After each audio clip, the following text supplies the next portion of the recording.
पढ़ा वही जाता है जिससे एग्जामिनर प्रश्न बनाता है।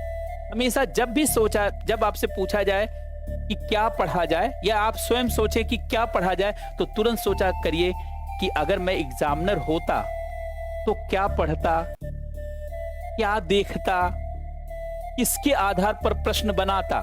तो अगर आप एग्जामिनर होते, आप जानते हैं एग्जामिनर सामान्यतः प्रश्न बनाने वाले लोग या तो आईएएस होते हैं रिटायर्ड, या सीनियर पीसीएस अधिकारी होते हैं, या कुछ रिटायर्ड प्रोफेसर्स होते हैं डिग्री कॉलेज या यूनिवर्सिटी के। जैसे ऑप्शनल का पेपर तो प्रोफेसर सामान्यतः बनाता है, लेकिन जीएस का पेपर सामान्यतः अधिकारी बनाता है, या तो आईएएस अधिकारी बनाता है या तो कोई पीसीएस अधिकारी, और कभी कभी कुछ प्रोफेसर्स भी पेपर बनाते हैं।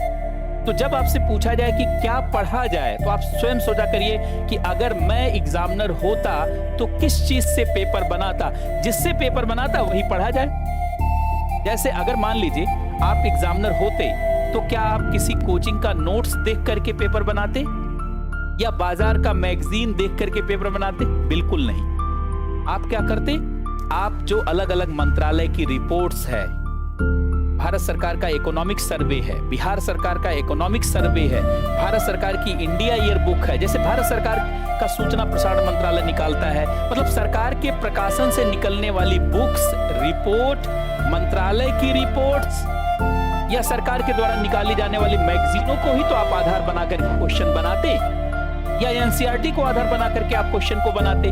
इसीलिए पढ़ते समय वही पढ़ना चाहिए जिसके आधार पर जानते। हाँ, एनसीईआरटी में 6 to 12, जैसे हिस्ट्री का 6 to 12, ज्योग्राफी का 6 to 12, ये 6 to 12 ही एनसीईआरटी, जैसे हिस्ट्री ज्योग्राफी दोनों 6 to 12, और पॉलिटी में जो एनसीईआरटी उपलब्ध है, सब चीज की तो एनसीईआरटी है ही नहीं, लेकिन जिसकी जिसकी एनसीईआरटी है उसको आप पढ़ सकते हैं। तो एग्जामिनर जिस चीज को पढ़ करके या देख करके प्रश्न बनाता है, लगभग वही चीज आपको पढ़ना चाहिए। तो देखिए, एग्जामिनर जो परीक्षक है वो क्या क्या चीज पढ़ता है, किसको पढ़ता है, वो गवर्नमेंट वाले सोर्स वाली चीजों को पढ़ता है, वो गवर्नमेंट सोर्स को पढ़ता है। अब गवर्नमेंट सोर्स क्या है, जैसे एनसीईआरटी ये गवर्नमेंट का सोर्स है, इसको पढ़ता है। दूसरा जानते हैं वो क्या पढ़ता है, जैसे इकोनॉमिक सर्वे पढ़ता है, क्योंकि इसके डाटा भी जानते अच्छे होते हैं और इसमें सरकार के रणनीति और कार्यक्रमों का पता चलता है। मिनिस्ट्री की रिपोर्ट पढ़ता है, मंत्रालय की रिपोर्ट, मिनिस्ट्री की रिपोर्ट। बहुत लोग सोचेंगे इतनी मिनिस्ट्री है कैसे मैं पढ़ूंगा,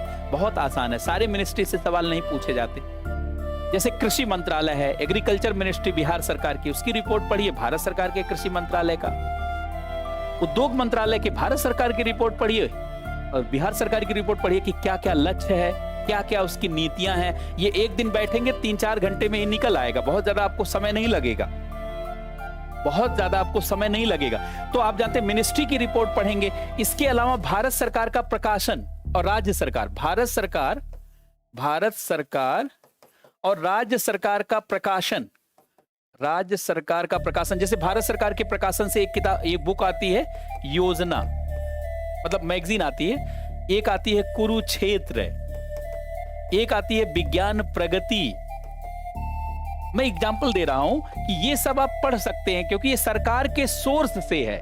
इसका मतलब अगर कोई चीज चर्चा में आई होगी तभी इसमें निकली होगी, और निकली होगी इसका मतलब यहां से सवाल बन सकता है, यहां से सवाल बन सकता है, यहां से सवाल आ सकता है। या इंडिया ईयर बुक, ये सब ऐसी चीजें हैं जो आपको बीपीएससी में भी काम आएंगी और यूपीएससी में भी काम आएंगी। ये जानते हैं सामान्यतः इन चीजों को पढ़ा जाए, अर्थात जहां जो गवर्नमेंट के सोर्स वाली चीजें हैं उनको पढ़ा जाए, और उन्हीं को पढ़ करके ही जानते हैं ये समझा जाए कि मूलतः यही जानते विषय हैं, यही मुद्दे हैं, यही चर्चाएं हैं, यहीं से ही सवाल बन सकता है, यहीं से चीजें आ सकती हैं। और बाकी जो अलग से पढ़ा जाए वो मैंने यहाँ बताया, जैसे आप घटना चक्र ले सकते हैं, और एक कोई प्रतियोगिता दर्पण की मैगजीन ले सकते हैं, एक कोई न्यूज़पेपर जो आपके पास प्रचलित न्यूज़पेपर है उसको पढ़ें। तो इतने से आपका काम चल जाता है। अर्थात क्या पढ़ने वाला जो दायरा है ये कोई बहुत बड़ा दायरा नहीं है। ज्यादा किताब तो मैं पढ़ने के लिए कभी नहीं कहूंगा आपको। बहुत सारे लोग इतना ज्यादा पढ़ते हैं और इसी नाते सफल नहीं होते।